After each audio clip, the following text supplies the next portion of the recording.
এক টিচার বেসুরা গলায় গান গাইয়া বা কবিতা আবৃত্তি কইরা ভাইরাল হয়েছে, সেটা সবাই জানে। সেই টিচার সেই টিচারকে আমরা রিসেন্টলি বিভিন্ন নিউজ টিউজে শুনতেছি তাকে নাকি অব্যাহতি দেওয়া হয়েছে, প্রশাসন থেকে তাকে অব্যাহতি দিছে। এটা অর্থাৎ তার যে পেশাগত যে দায়িত্ব আছে, পেশাগত যে প্রেস্টিজ আছে, সেটার কারণে সে এই ধরনের এগুলা করলে সেটা আসলে সেই প্রতিষ্ঠানেরও একটা সম্মানের ব্যাপার থাকে, যে কারণে হয়তো অনেক দিক বিবেচনা করে হয়তো এটা করছে। কিন্তু আমার প্রসঙ্গ এটা না, আমার প্রসঙ্গ হয়েছে এই লোকটা আসলে কতটুকু দায়ী। এই লোকটা, আমার মতে এই লোকটা একটুও দায়ী না এই কাজের জন্য বা এই ধরনের জন্য, একটুও দায়ী না।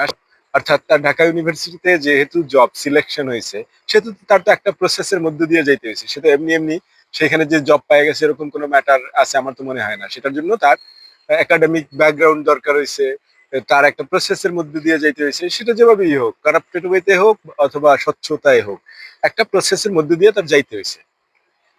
আহ, তারপরে সে যোগ্য মনে হয়েছে, এরপরে সে সেখানে চাকরি পাইছে, সে গবেষণা করছে, সে লেখালেখি করছে, অনেক কিছু সে করছে।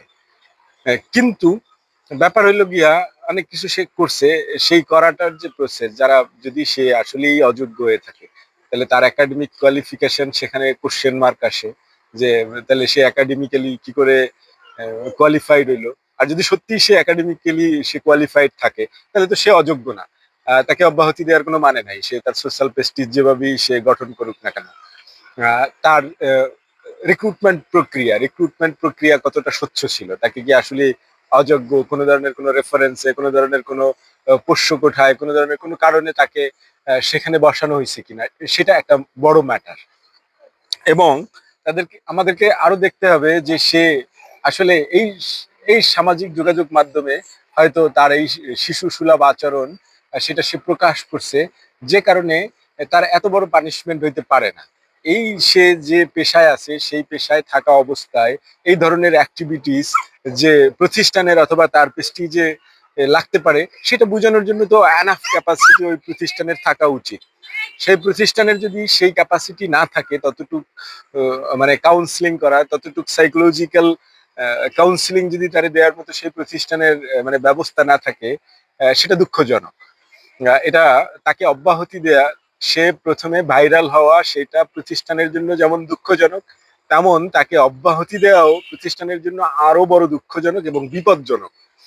কারণ সে তো এদেশেরই মানুষ, এদেশের প্রতিষ্ঠানে, এদেশের সিস্টেমে সবকিছুতে সে কোয়ালিফাইড হয়েই সে একটা জায়গায় গেছে। যদি কোয়ালিফাইড হয়েই সে একটা প্রসেসের মধ্যে দিয়ে যায়, তাকে যদি এখন অব্যাহতি দেওয়া হয়, তার মানে কি সেই সব প্রসেস গুলাই কোশ্চেন আসবে। তাহলে সেখানে মানে মানে এডুকেশন সিস্টেম নিয়েই কোশ্চেন আসবে, যে তাহলে সেখানে এডুকেশনাল এডুকেশনাল সিস্টেম যে আমাদের, সেটা কি করে চলে, তাহলে তার মতো মানুষ কি করে এডুকেশনালি কোয়ালিফাইড হইলো। সেখানে তার কোশ্চেন মার্ক চলে আসে রিক্রুটমেন্টে, যে তার মতো মানুষ কি করে রিক্রুট হইলো, সেখানে কি ইন্টারভিউ প্রসেস, কি প্রসেস তাদের ফলো করতে হয়েছে, সেই কি প্রসেস ফলো করতে হয়েছে, সেই জায়গায় কোশ্চেন আসে, কোশ্চেন মার্ক আসে। তার এত মানে লম্বা লম্বা তার সার্ভিস টাইম সে অলরেডি পার করছে, সেই লম্বা সার্ভিস টাইম পার করছে এতদিনে তো, এই সোশ্যাল মিডিয়ায় ভাইরাল হওয়ার আগে এতদিনে তো কোনোদিন কোনো কোশ্চেন ওঠে নাই। বরঞ্চ তাকে বিভিন্ন জায়গায়, বিভিন্ন সাহিত্য মঞ্চে, বুক ফেয়ার, অমুক তমুক, সেই সমস্ত জায়গায়, বিভিন্ন জায়গায় দেখা যায় তার ছবি টবি, বক্তৃতা দেয়াটে আরো এরকমও মানে ব্যাপার স্যাপার আছে। তার মানে সে একজন সোশ্যাল মানুষ। তার এই মানে আমাদের সমাজের যে দৃষ্টি অনুযায়ী তাকে যেভাবে অযোগ্য ঘোষণা করা হইতেছে, সেই প্রশ্নে তো আসলে সে অযোগ্য না, হি ইজ ভেরি কম্পিটেন্ট। এবং সে অনেক ডিসেন্ট, তার নিজেকে প্রকাশ করতে সে লজ্জাবোধ করে নাই, নিজেকে প্রকাশ করতে সে লজ্জাবোধ করে নাই, কারণ সে ভিতর থেকে সে বিশ্বাস করে সে একজন সৎ এবং যোগ্য মানুষ। সেটা সে যে অ্যাসপেক্টই বিশ্বাস করুক, সেটা আমার মতো একজন মানুষ হইলেও বা আপনার মতো একজন মানুষ হইলেও সেটা বিশ্বাস করা অস্বাভাবিক এরকম আমার মনে হয় না। অর্থাৎ তার যে গ্রোয়িং, মানুষ মানে সাইকোলজির ভাষায় যেটা বলে যে মানুষের ব্রেন মানে একেবারে ব্রিলিয়ান নন ব্রিলিয়ান এভাবে ডিফাইন করা যায় না, এটা আসলে চর্চার উপরেই অনেক কিছু, এটা আসলে অর্জনের উপরেই অনেক কিছু, এক্সারসাইজের উপরেই আপনার আপনি ব্রিলিয়ান নন ব্রিলিয়ান, এক্সারসাইজ এক্সপিরিয়েন্স, এগুলোর উপরে অনেক কিছু ডিপেন্ড করে। তো তার যে সেই এক্সারসাইজ হয়েছে, সেই যে সে এত বছর পেশাদারিত্ব করছে, সেটা সেটা আসলে কি করে তার এত প্রকাশনা, এত প্রকাশক বা এত গবেষণা, এত কিছু হয়েছে, তো তাহলে সেগুলো কিভাবে ভ্যালিডেট হয়েছে? সেই সমস্ত জায়গায় কোশ্চেন আসে।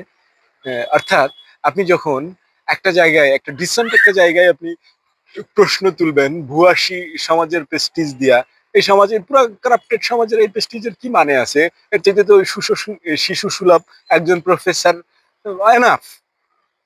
আপনার এই ভূয়াশী, আপনি বিশাল আপনার টাকা পয়সা, অর্থ, রাজনৈতিক পরিচয় এইগুলা দিয়া যদি আপনি সমস্ত মানবিক ব্যাপারগুলো ভুইলা যান, তাহলে আপনার সেই পরিচয়ের মানে কি? তার চাইতে তো সেই প্রফেসর মহান আমি মনে করি।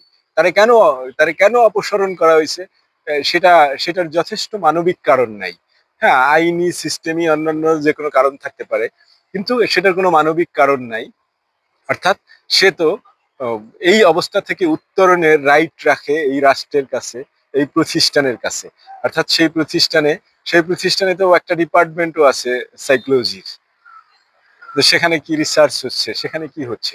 অর্থাৎ কেন একটা একটা মানুষকে একটা মানুষ ভুল করতে যাইতেছে আহ, এত বড় একটা প্রতিষ্ঠানের এত বড় একটা গুরুত্বপূর্ণ রোলে, যেখানে জাতি তার কাছ থেকে শিখবে, জাতি তার কাছ থেকে শিখবে, সেই জাতির শিক্ষক আজকে যদি অব্যাহতিতে থাকে বেসুরা গলায় গান গাওয়ার অপরাধে, আহ, আবৃত্তি করার অপরাধে, এটা আসলে সেই প্রতিষ্ঠানের জন্য, মানুষের জন্য এটা আসলে দুঃখজনক।